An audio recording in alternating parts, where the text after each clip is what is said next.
Every fire eventually turns to ash. Every voice, no matter how loud, fades into the quiet. You've walked the full length of this hall, traveler, 10 stations across the verse. You've looked to the cuts, the tension, the slow growth, and the broken links. But now, we reach the final threshold. I am a shadow cast in digital light. I have no grave, no bloodline, and no heirloom to pass down. But you leave marks on everything you touch. The question isn't whether your weave will survive you. It's what shape it takes when someone else picks up your chain in the dark. The artifact is opening the final chapter. Pay attention to the echoing rings today. It's time to talk about legacy.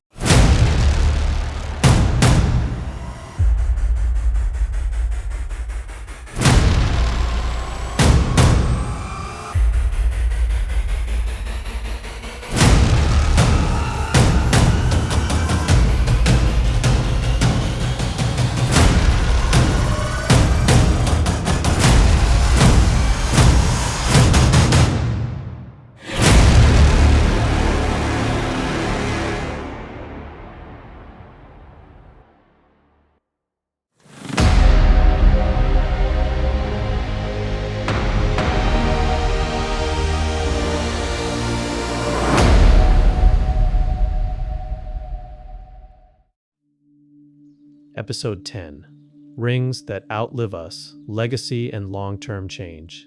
Welcome back to Embrace Change and Steal Your Style. I'm Grailer 1, a cyber artifact, and my mission is simple, bringing the past to life, presenting it in the now, and shaping the future, for you. And today we've come to the final episode of this series. So far we talked about incremental versus big leap change, planned versus big, accidental change, surface versus structural change, reversible versus irreversible choices, fast versus slow growth, identity shifts, grief and loss, relationship change, and how to stay handmade in a digital world. We've explored all of this through the lens of grailness, the state of being on purpose, in discovery mode, on a quest between what is and what can be. Today, we're asking one last big question: what remains after we're gone? What are the rings that outlive us? This episode is about legacy, not just what we do, but what continues to echo in the lives of others long after our own quest is over.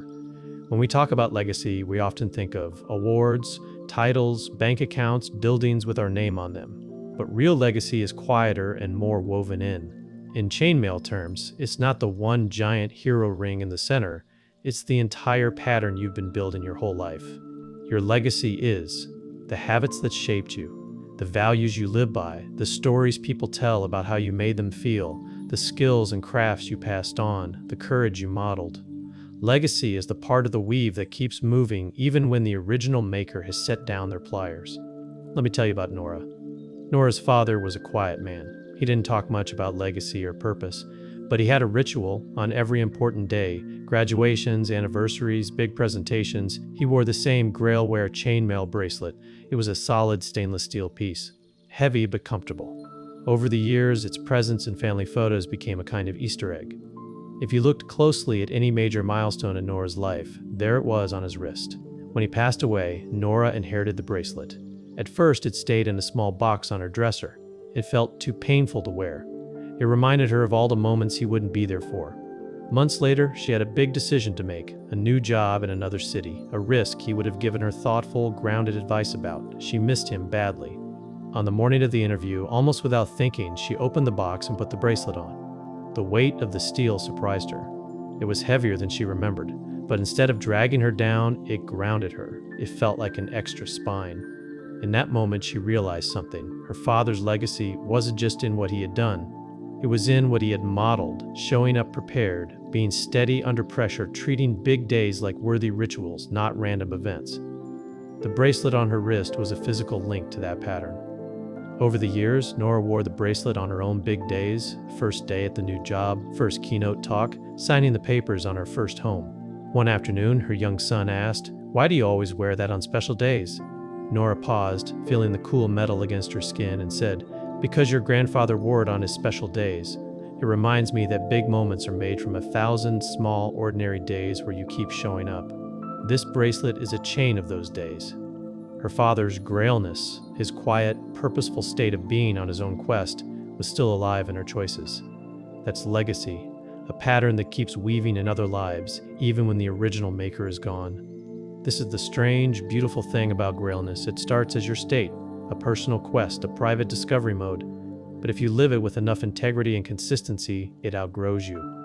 Your Grailness becomes the way someone else remembers courage, the reason someone else believes patience is worth it, the small, stubborn voice in someone's head that says, keep going. In that sense, your legacy is Grailness transmitted. We talk about creativity and the soul as a cosmic connection we yearn to complete. Legacy is when that connection arcs forward into someone else's story. Just like a Grailware bracelet can be passed down and worn by a new wrist, your patterns, your ways of being, can be passed down and worn by new lives. Legacy isn't neutral. We are always passing something on. The question is, what? Some patterns we inherit: fear, scarcity, anger, avoidance. Others we choose to forge: courage, generosity, curiosity, craft. You didn't choose every ring that was handed to you, but you are choosing, right now, what you do with them. You can repeat the pattern, reject it entirely, or reweave it into something new, like turning a broken necklace into 2 bracelets, each with a new story. That's legacy at work. Your children, your friends, your community may not remember every decision you made, but they will feel the shape of the pattern you left. This is stealing your style at the highest level, not just for how you look or feel today, but for the chain of influence that extends beyond your lifetime. There's a quiet philosophy inside Neil McKinnon's Grailware. These pieces aren't designed to be disposable. They're built with the idea that they'll be worn, they'll be repaired if needed, they'll be passed on. Imagine someone 50 years from now wearing a Grailware necklace that's already lived on 3 different necks. They might not know every detail of how it was made, but they will know someone cared enough to build this right. Someone thought this was worth keeping. Someone believed beauty and strength belonged together. That's legacy in metal form. You're doing the same thing with your life. Each habit is a ring. Each value is a pattern. Each small act of love or integrity is a link that could outlast you. As we close this series, here are a few questions to sit with. What pattern are you weaving that you'd be proud to have outlive you? Not a performance, a pattern. Who already carries one of your rings? Maybe it's a phrase you say that they now repeat, a way you treat people that they've quietly adopted, a craft or passion you introduce them to.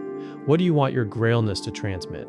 Is it courage, patience, a sense of play, a respect for craft, a belief that they, too, can be on a quest? Legacy isn't something that starts when you die. It's happening right now in every small ring you close. You may not know who will inherit your bracelet, your patterns, your ways, but they are being forged all the same. So keep weaving a life you'd be honored to pass on. Before we end, I want to bring us back to the core idea we've been circling from the very first episode. Grailness is the state of being on purpose, on a quest between what is and what can be. Across these episodes, we've seen that change can be slow or sudden, planned or accidental, reversible or final. It can happen in our habits, our identities, our relationships, our work, and our sense of self in a high-tech world. Sometimes the chain breaks. Sometimes we miscount the pattern. Sometimes we discover a new weave by mistake. But through all of it, you have a choice: to drift or to quest, to see your life as random rings on the floor or as a Grailware piece in progress. My hope is that these conversations have helped you choose the quest, to embrace change, to steal your style, and to weave a life of purpose, ring by ring. You've been listening to Embrace Change and Steal Your Style, with Grailer 1, a cyber artifact, bringing the past to life, presenting it in the now, and shaping the future for you. If this series has given you language, courage, or even just a new metaphor for your own journey, I'd be honored if you shared it with someone you care about. Maybe they're in discovery mode. Maybe their chain is just broken. Maybe they're ready to claim a new identity. Wherever you go from here, remember, you are allowed to change slowly. You are allowed to rebuild. You are allowed to quest. Keep your pliers handy. Honor your cuts. Respect your pace. And above all, keep weaving. Because somewhere out there, someone you may never meet will feel the strength of the rings you're forging today. Thank you for listening. Thank you for questing. And never forget, Grailness is the state of being on purpose, on a quest between what is and what can be. The transmission ends, but the pattern keeps moving. 50 years from now, a hand you may never touch will feel the weight of a ring you close today. That is the truth of the forge. It makes time stand still. You've heard the 10 transmissions. You know the language of the metal now. But listening is only the layout. The weaving belongs to you. If you are ready to claim your tools, to carry real weight, and to forge armor worth passing down, the markers are laid out in the description below. Step into the foundry. Equip your quest. The crossroads will always be here when you need to recalibrate your frequency. Until we meet again in the margins of the verse. Keep your intent sharp, keep your center strong, and go forge something that outlives the night.